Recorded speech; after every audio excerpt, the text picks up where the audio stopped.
Hey, what's up, Lightbolt Joe here. Today we are going to discuss the brand new 2023 Netflix original show, XO Kitty. So this picks up a little while after the third To All the Boys I've Loved Before film, right? 2018 we had the first film, 2020 we had the second, 2021 we had the third, which completed the LJ and Peter Kravinsky love story, right? That Kitty was matchmaking a part of Catherine Covey's song, right? Catherine Song Covey. There we go. So Kitty is the youngest Covey sister. Margot, Laura Jean, Catherine, right? Laura, Jean, and LJ and Kitty. And so now Kitty is about to start her 11th year in high school. She's about to be a junior, but she has an opportunity to go to the same boarding school that her mom went to in Korea, in Seoul, when she was in high school. So she's going to KISS, Korean Institute, no, Korean International School of Seoul. I think that's the four letters. So the plan is to walk where her mom used to walk. You know, her mom passed when she was a kid, so she hasn't, doesn't really know that much about her mom. And it's hard to keep up with the Korean traditions and stuff like that because their dad is white and he's not all that familiar with it. He does the best that he can, but he doesn't have that true authenticity of, a family upbringing within that particular ethnicity background. So Kitty has not an ulterior motive, a dual motive of I'm going to go to KISS to walk, the halls my mom walked, walk the parks my mom walked, stuff like that, get to know my mom a little better. B, she wants to go to the same school as her boyfriend, Day, that she's been pen pals with for 4 years. So the Kitty goes to Korea. She's, meeting these new people. Her future friend slash frenemy slash friend, Yuri. The driver inadvertently hits Kitty. They all wind up going to the same school together, dropping her off. And she's accidentally put into the boys' dormitory versus the girls' dormitory. And so she kind of stays there throughout the majority of the 10 episodes. But it's still a matter of, why is Day dating this girl, Yuri, who she just met? Is it a fake relationship? Is it a real relationship? The kid who plays Raheem in Love, Victor, plays his character of Q in this show. And as soon as he popped up on the screen, I was like, Raheem! But I don't know his real name. I want to say Anthony, but I don't know his real name. It was neat having a familiar face from a different franchise coming to the light. So that was pretty cool. But the different drama stuff about this, the high school aspect, the friend aspect, the making jokes, the not so much bullying, but this was a true Gen Z kind of project. It was quick, it was fast, the slang was accurate, the whole Korean pop world that they were immersed in is just so relevant to the time, especially because Korean boy bands, Korean groups are just taking over charts internationally. So it was neat having that explored. It was neat having certain K-pop stars come in as character kind of things.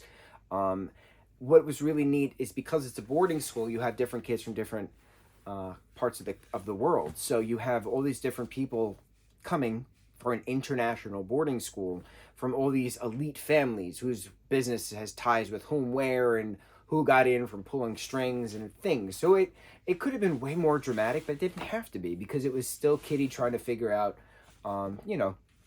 what to do now that Day is with Yuri, even though it was a fake relationship, but it was explored on that. What's Yuri gonna do? What's the connection between Yuri's mom and Kitty's mom? And they were best friends in high school. Why did they stop talking? Things, right? Then Kitty's on a quest of like, all right, well, is this teacher my half brother? Is this teacher now Yuri's half brother? It was wild. It was wild. What's neat about this is that the creator of the books created the show. So it was very authentic to the work because it's the creator's vision of continuing the story with one of the other characters. Very cool. Very much how I will praise Heartstopper until the day I die, because Alice Osman is the creator of the Netflix show based on her books. So I like that. I like when the creator of something is involved in the transition, when it's involved into the adaptation, because they have the creative input. They can say, all right, let's add this extra scene to give this more flesh. Things like that. Let's take away this because it's not have to be needed. And then with character development, you have the youngest song Covey Sister. Now, a mature, female who's having certain dreams about certain people, she's now starting to question her sexual orientation while she's over there too. So it's really cool having this variety of growth from a character we first, fell in love with as this little kid back in 2018. Now in 2023, all these years later, she now wants to explore this potential relationship with Day. But then what's happening when she's having these other feelings for this other friend character, Yuri, that she just met? What's up with Yuri coming out to her mom? What's up with Yuri and the girlfriend who was sent away to London and now she's coming back? All of these things. Is Kitty really going to be expelled because she was staying at the boys' dormitory all these times? Will the relationship with their professor Alex, who was adopted by these Australian people, who then came to Kiss University to teach, to A, meet his father, who was one of the other professors, B, happens to find out that the principal is his mother. All of these things, right? They kept saying it's not a K-drama, it's not a K-pop drama, it's not a K-drama, but it's a K-drama. It was very soap opera-y, but it worked. And at the end of every episode, something happened, and you're like, bro. I kept saying wild in a dramatic kind of sense because it was so dramatic, but the music was so on point. It was just one banger after another after another. It was so wonderful. It was uplifting when it needed to be. It was sad when it needed to be. What was really cool about this as well is the variety of people in it. And why I say that is this school is an international boarding school. So it's a melting pot. So you have different people from all over the world coming to this school.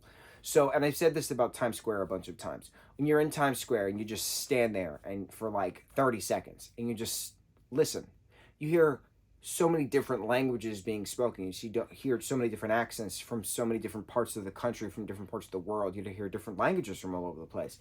It's a melting pot. It's the crossroads of the world. That's what Times Square is called, right? Where 7th meets Broadway or something like that.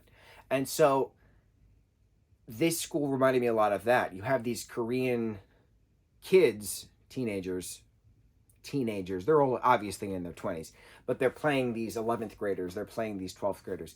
You have all these Korean kids with different accents. You had this one Korean kid with a British accent. You had this one Korean professor with an Australian accent.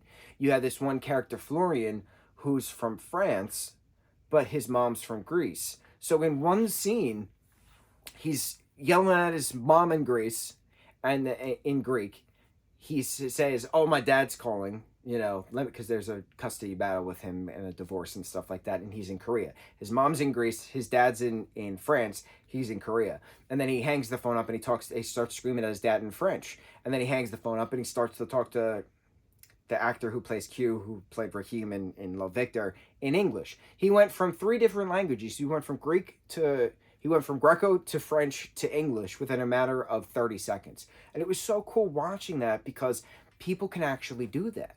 People can actually speak multiple languages, 3, 4, 5, 6, 7 languages. This character of Florian obviously knows 4 that we know of because he's in Korea. So he needs to know Korean in order to speak, to locals and to learn the culture that he's a part of at that present school. So it's very impressive. It's intimidating at how impressive it is, and it shows how stupid our educational system is here in the States.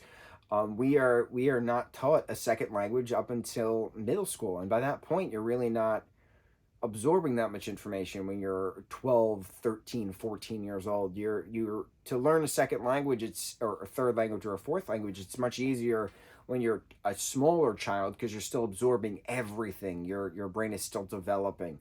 The older you get, the slower your thinking goes. So it's not beneficial to learn it's not beneficial to not learn, there we go, another language within your educational system, within just experiences in general.